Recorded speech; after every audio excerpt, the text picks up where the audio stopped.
Every Rugby World Cup, so goes the theory we've always held here in Squid Rugby, is won by 2 teams. So 2023, the most recent Men's World Cup, was won by South Africa, but it was also won by Portugal. Yes. You look at the 2019 World Cup, that was won in the end by South Africa, but it was also won by Uruguay. Yeah. And a little bit Japan. That's a weird one. 2015 was won by Japan and by New Zealand. 2011 by New Zealand and Tonga, Canada. Sure. It's a bit more up in the air there. Yeah. I would say the last Women's World Cup in 2021 or 22 was probably won by New Zealand and Fiji. Yeah, I'll take that.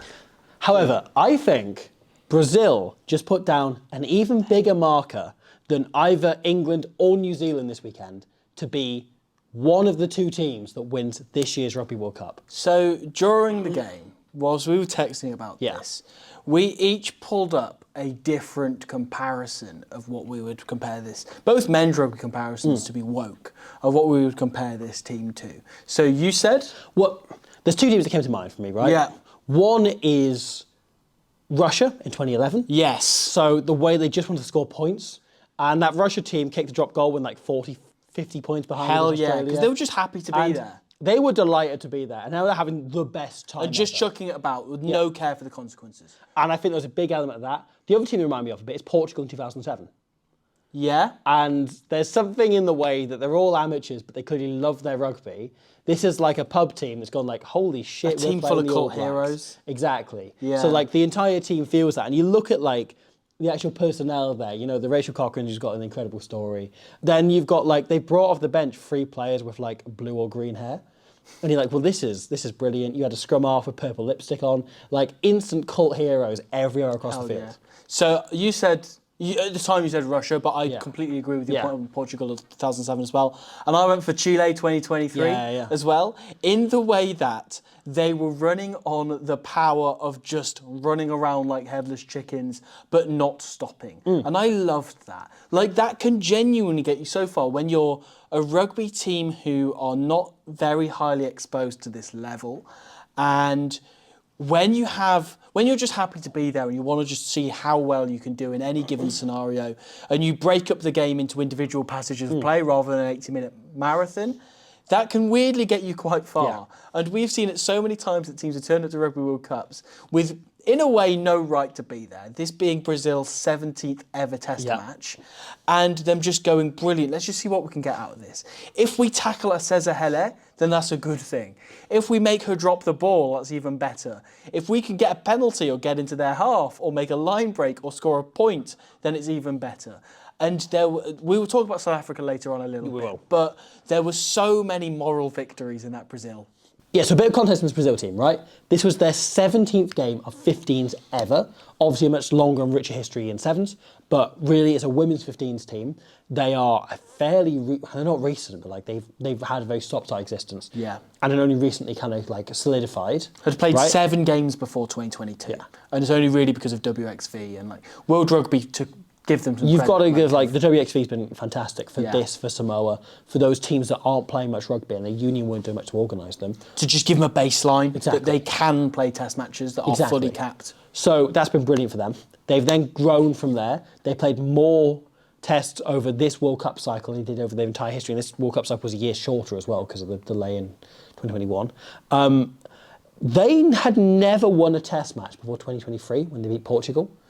Like, they have been only a team that's ever won a game for 2 years. Like, that's unbelievable.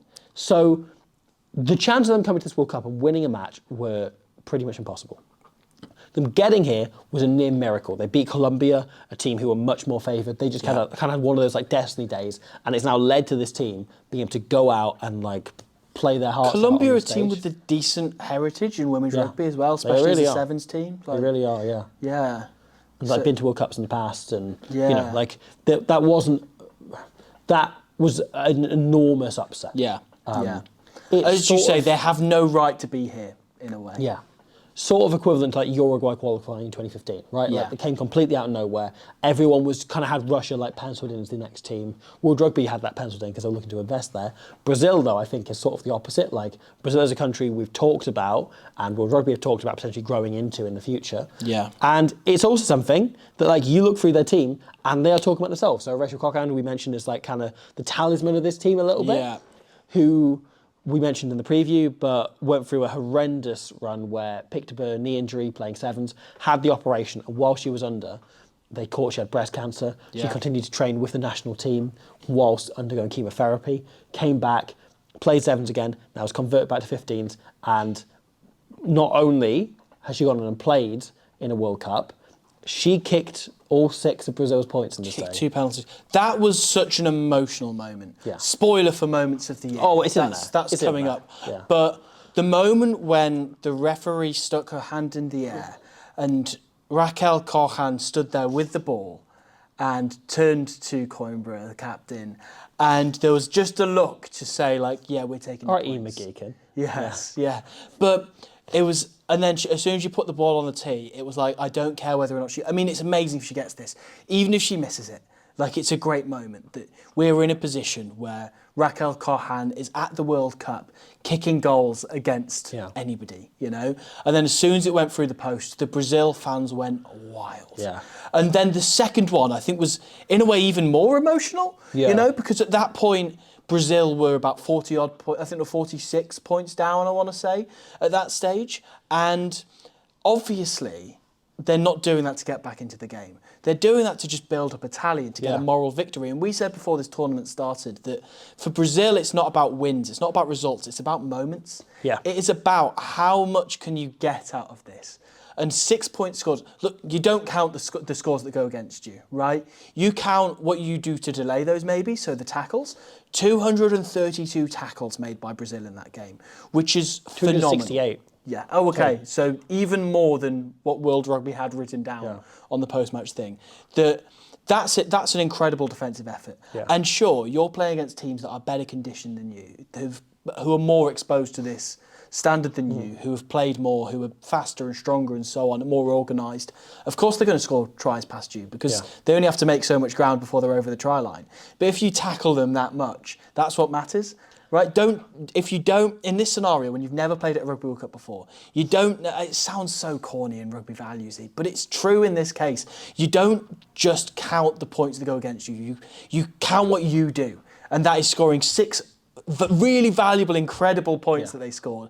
And 268 phenomenal bone-crunching hits they made on more experienced, some of them world-class rugby players. I will note in there, right, like that tally was a combination of all the tackles they made, so some maybe double tackles where it's counted them twice as well. Sure. So that count may be off. And also we never know these until afterwards. But still, an awful lot of tackles. So Coimbra said after the game that the game was entirely defence. And they came out and wanted to show what they can do in attack, and they're excited the next few games to show that afterwards. Yeah. And Cochran said, like, and to go back to a previous point, that what they really wanted to do was to showcase that Brazil is more than just football. Yeah. And they want to show that actually there's more they can bring to the world. Yeah. And she said, like, it's huge because she knows that they have got more eyeballs than any Brazilian rugby team ever has before already for that game. Yeah. And you go beyond that, right? And there was a really good BBC piece where they spoke to a couple of fans in the stands from Brazil. And their fans were incredible. Like, that was like proper, like, man of the match worthy performance. Oh, yes. Fans. Like, incredible. Oh, yes. Right. TMO. TMO. How good. But Yeah. those fans were counting moral victories more than anybody. Yeah, yeah. And it was great. But one of the fans said that, she's speaking anecdotally, but rugby sevens in particular has grown exponentially since the Olympics last year. Her phrase was, "We liked it that quickly." And a big part of that was the fact that this team, they warm up by doing like traditional Brazilian dances and stuff. saw They do this, They bring out like a speaker, like a stereo, and they will play Brazilian music and they'll dance to warm up. They've raised South Africa's stakes here. Yeah, Because they do similar. So apparently that became a huge thing on like Brazilian TikTok and Brazilian elsewhere, and like led to this team becoming much more popular. That's and was amazing. like featured on the news and so on, and like this is how they warm up. I and love so it. led to like a huge growth in their profile because they're such infectious characters. Yeah. And the fact there is this like, as there's slightly punky energy about them a little bit. Yeah, But also yeah. they seem so inviting and like warm. That's what you get about Ashland Coimbra, don't you, as captain? That she seems such a warm personality who just seems... It's like a friendship group, you know, that she's just... And like her being the captain of the team, like she just seems like she's so... Yeah, as you say, it's welcoming and warm. Coimbra is an interesting person, because I did mention this when you did a preview, right? But like I read a few interviews with her and I watched that. There was a really good piece that World Rugby put together that Elmer Schmidt produced, friend of the channel. That's great on her from like a few years back. However, like there's one interview I read with her, right, where it's mentioned repeatedly she comes from like a really shit bit of Brazil, like a really rough area of Brazil. And she says her upbringing was like nice and gentle and everything beside that. But it did include the line, oh, I didn't get involved in people trafficking, so it was okay. Oh my God. But she had friends who were like, she lived in like one of the most like people trafficked spaces in the world. And came from, played rugby, and is now captaining a country. And leading them to this kind of like universal acclaim. And everyone who watched that game came out of it talking about Brazil. Yeah. And we've talked exclusively about Brazil for like 10 minutes here. Yeah. When actually there was a team that scored 70 odd points. And we'll get on them in just a moment. Will get on to them. But I just like, I hope we get to see more of them with the ball in hand. Yes. Bianca Silva is a superstar. She is. Every time she got the ball, she didn't get that much of it, but properly dangerous. A bit like Claudia Pena for Spain the following day, or later that day. I've lost track of time completely. Yeah, same. But like, having a game breaker in that team is really valuable. Edna Santini as well, on the left wing. I thought she was outstanding. And defensively as much as anything. That's it. Like, sure, she wasn't always on a wing, but she was cutting about and making huge hits on much bigger women. A tackle she made on Malinga early on that really set the tone. Yeah. And there's a try saver then shortly afterwards. And like, she was tackling like Ungwevu and Hele and like all the big guns in the South African team. And also popping up and distributing and acting as a second fly half as well. She's got real potential. I really like the look of her. Yeah, I think there's like a really shrewd sign to be made for someone in the PWI. I agree. I think they can turn her into a proper player. Because she seems so committed and talented in everything that she does. I think she's just a player that I've now watched her, having not really seen much of her before. And now, like, for the rest of the World Cup, I'm just going to have my eye on her. And you mention this Brazil team, and you mentioned a few of the teams like Uruguay and so on in past, right?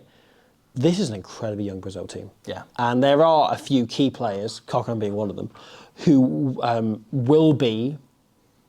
who are, you know, already 30 plus and possibly won't make the next World Cup. Yeah. But there's an awful lot of them that will. And players like Coimbra will be in possibly the prime of their career, should be in their early 30s by that point. You'd hope so. So there's a few of those who I think, like, can they kick on? And is this the World Cup where they turn up and they have a great time and they run about and they kick some penalties, and maybe they score a try or two? Your first World Cup, you have a pass to do that. Exactly. And then after that, maybe next World Cup, they turn up and they compete with South Africa, or they compete with, you know, if the World Cup expands again, have they got a chance to win a game there? Because they are the winners of our World Cup, there's two more players that I want to talk about from there. So far, right? I want to say this isn't decided yet. They've put down they've got one hand on the trophy. They are they've got a head start, let's put it that way. So Larissa Carvalho at 7, I thought was outstanding. Brilliant. It was just, and again, like I mentioned, there's a bit of a kind of headless chicken nature to Brazil at points where are they running in the correct directions at all times? Maybe not. Are they running as fast as they can? Absolutely. So I will credit them for that, right? And Carvalho just went and contested basically every breakdown she could get to. I thought did a really good job trying to slow the ball down. Brazil complete the breakdown more than any other team we've seen in this tournament. Yeah. They were the team that's got heaviest into it. Yeah. Right down to Rachel Cochran being like almost addicted to going into rucks as a 10, which is brand new. Yeah. Cochran just loves it though. Yeah. She just gets stuck into anything. However, and the Mohawk's back as well, which I love. Yes. The star player for Brazil, the person who impressed me the most, was Larissa Henwood at 6. Undoubtedly. Yeah. There was no headless chickenness to her. Like, she looks like, and she has played at a high standard, playing at the FBC in New Zealand, has played at semi-pro standard very well before, is the sister-in-law of Kate Henwood from the Black Ferns is brother to Sam Henwood, a guy who played. He's got one cap for the New Zealand Maori, so good for him. Like, as in, like, she's married to him. Yes. Yeah. Did I not say? Did I say something different? You said his brother too. Oh, sorry, I meant husband too. My bad. Very different things. Anyway, I hope you know the difference. Yes, I know the difference. Yes, husband to Sam Henwood. I am not your husband. No. Husband to Sam Henwood, former Maori All Black. Yeah. But, you know, it's really great, rugby pedigree former in that Chief family. Yeah. As in, the Chiefs rugby team, not... Yes, correct. But Larissa Henwood is the star of that team so far. I think not only just her tackling, like her relentlessness to just get back up onto her feet and contested the right breakdowns, but also in attack, she had such an idea of just like what identity Brazil wanted to play, because they wanted to play wide all the time. Yeah. But also knowing when to just straighten up, take the contact, and just seems such a leader in this team. I can't wait to watch her play more. I say this not in a nasty way. Yeah. But you can tell she plays at a higher level of rugby than anyone else. Yeah, you can. She just had that like aura coming off her. Yeah. That this was her level and she was used to it. She was much more acclimatized. Yeah. Everyone else was and I trying to love scramble to get that. up there. Yeah. I love that. And she's had such a great story as well. Yeah. Born in Brazil, grew up, apparently moved to Wales for a little bit. But yeah, when she was 8, she moved to Portugal. Yeah. Lived there for a long time, where she met, you know, her now Sam husband. Sam husband. That's staying in. That's a rugby player's name now. And then when he moved over to the Chiefs, when he got a professional contract, having played a season in Portugal with the Chiefs, she moved over with him and now plays FPC there and is now playing for Brazil, her homeland. Yeah. Thank you for that. Thank you. So she was excellent and seemed like the shining light in this Brazil team. However, we should talk about the team that scored 70 points. We should. We should. I thought you said 66 points. Had to try ruled out at the end. Yes, they did. That was real funny when they had that ruled out. Like even Holly Davidson was laughing about it when she had to rule it out because she knew the crowd was going to get behind her. This is the least satanic game in the world, and yet the score finished 6-6-6. Yeah, it's quite funny, isn't it? But South Africa were excellent. They were great. And the great thing was Brazil running around after them and going mad and flooring them at all opportunities didn't stop the Springboks from playing the way they want to and really expressing themselves. And what I think from a Springbok perspective was really satisfying is that there was probably quite an even split of tries that came as a result of them bullocking forward as ones where they spread it wide and they managed to express themselves with a bit of skill and flair. I think this game, if you put it next to their first game of the previous World Cup against France, and obviously very different opposition, but shows how much this team's grown. Yeah. In both games, we've seen in the first 20 minutes, first 5 minutes, they've gone scrum. Scrum was our number one priority, right? Where in that France game, that was all they cared about. And they were like, well, what do you mean the ball leaves the scrum sometimes? Why? Why would you do that? Oh, so you can knock it on so we can have one over there. Fine, okay, cool. Where this time, right, they get a penalty early on and they go scrum from like 30 metres out, 20 odd metres out. They call the scrum and you're instantly like, here we are, they're back, they're playing this way. time. Sansi Word Charlie, Babalasha, they're going all in, they're going to do violence. Indeed, they win the penalty shot, they score shortly afterwards. But we also saw them then go wide off that scrum once they got the advantage. Yeah. And we saw them continue to play a bit more. And we've seen the same progression, and again, it's something we keep talking about, is the fact that Rassie Erasmus has been very upfront in wanting to use the same IP with the women's team as the men's team. Yeah. Obviously, Swiss de Bruyne being a former alumni of the Rassie system, a former right-hand man, or maybe his left. Jacques' his right-hand man, he was his left-hand man for a bit, it's kind of his number 3 for a while.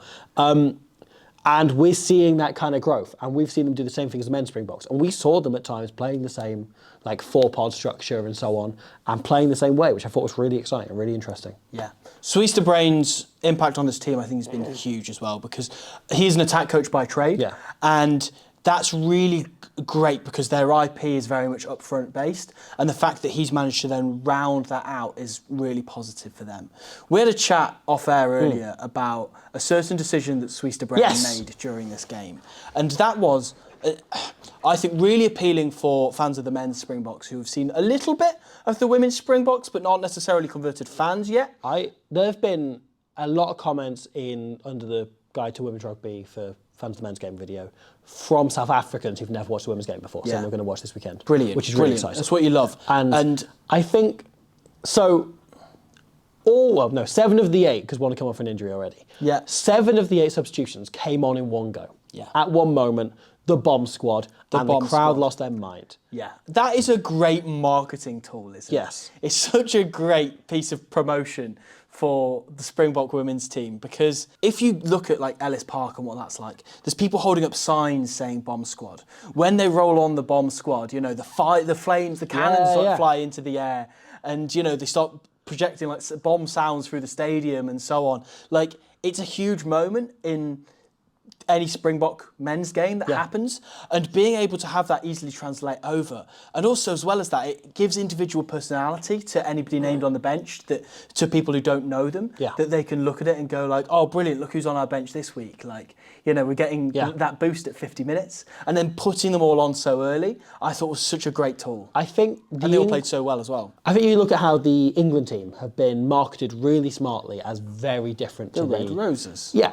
Very different to the men's team, and they have their own distinct thing, they have their own distinct branding, own distinct style, and now their own distinct fan base. And obviously there's a lot of overlap in English people will support both teams, but it feels like the fan base is very different to the England men's fan base, right? Which is broadly 50 plus and bald and drives Land Rovers, where the women's team is much more inclusive and younger, and female, and has hair. So that's really worked there, and it's really worked for some nations. I think for South Africa, with how popular this modern Springboks team is, the smartest thing kind of is tying the two together. Yeah. And going, these are the same team. Given that they are ultimately, you know, with Rossi being essentially the DOR of South African rugby, and saying like, I want these, I think that our style of play suits what South Africans as people are like. Yeah. Ours, in this scenario being the men's team, it suits what South African people are like. It's what's driven us success. Is because the way our bodies are, the way that we culturally are, suits this style of play. Yeah. I think the women should play the same way.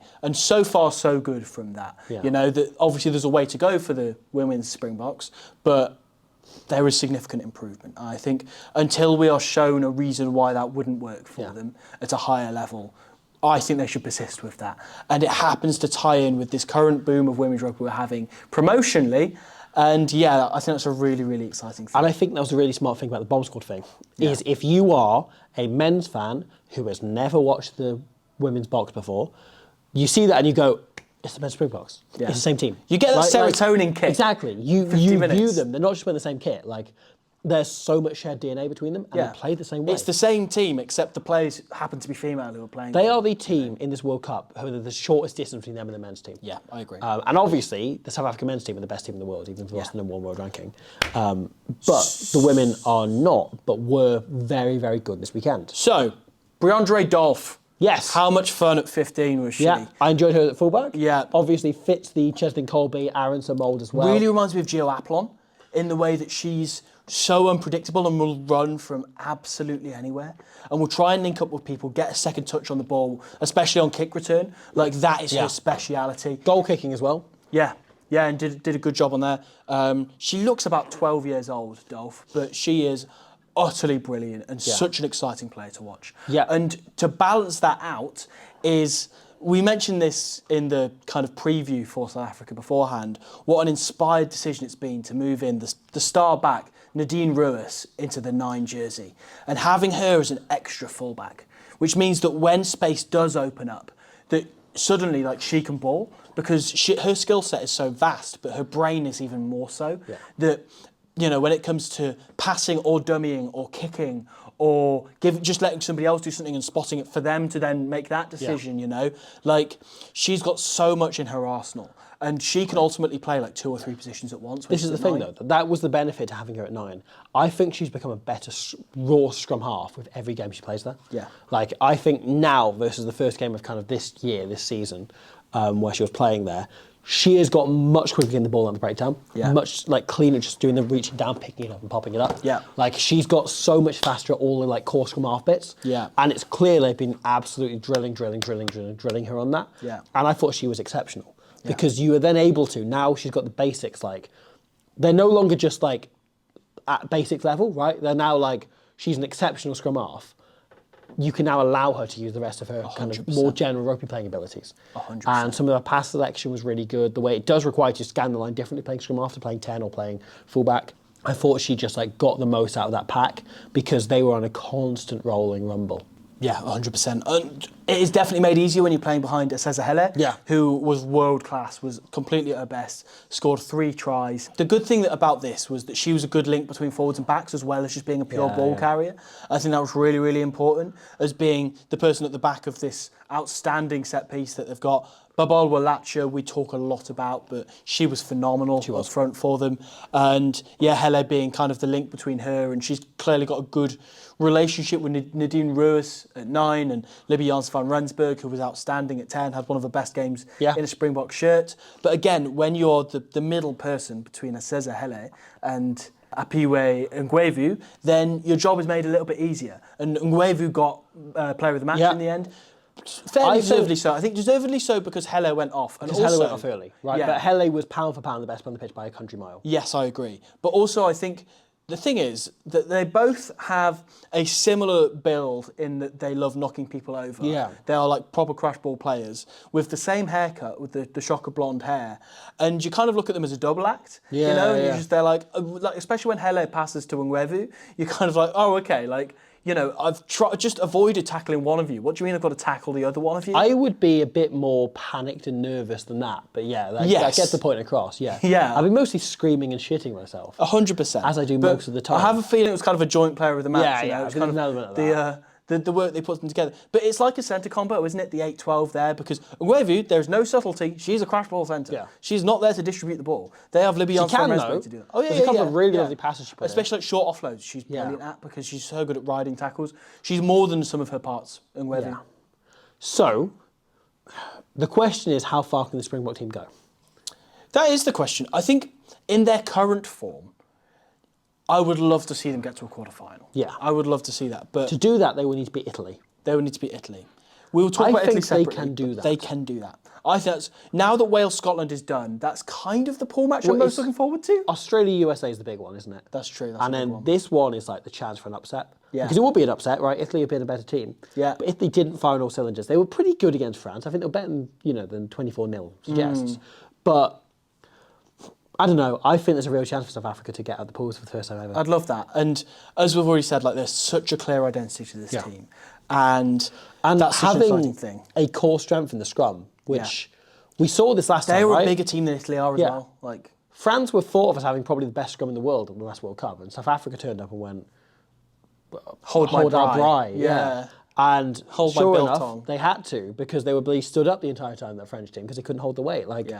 That South Africa team have possibly the best scrum in the world. And that is such a weapon when you're going into a game looking to cause an upset. Like, if you've got one skill that you're better than everyone else, you think about Japan in past, in the men's side, speed of ball. They generate faster ball than anyone else. That got them over the game line. That got them going forward. That got them to those wins. Like, if you are going to cause an upset, you never do it by playing the same way as someone else. No. Right? So the fact that they've got a strength that they can rely on, they can lean on in that scrum, and also some players who can play a bit wider and play with that sheer power, even once it does get outside the scrum, I don't know. There's something there. I think it's a bit rock, paper, scissors. Italy are paper, South Africa are rock. No, wait, that would mean Italy win. Shit! Never mind. That analogy's bad. I'm bad. I'm going to shut up now. I was going to say that South Africa would like punch through them because Italy are all really silky and go on the outside of you, but South Africa are up the guts and in you. But nope, that analogy didn't work. I tried to do rock, paper, scissors. Didn't work. Sorry. All right. Good rugby, wasn't it? Yeah, should we end the video there? Brazil have won the World Cup. Brazil won the World Cup. Do you think Kate Henwood calls him Sam Brother? Yeah.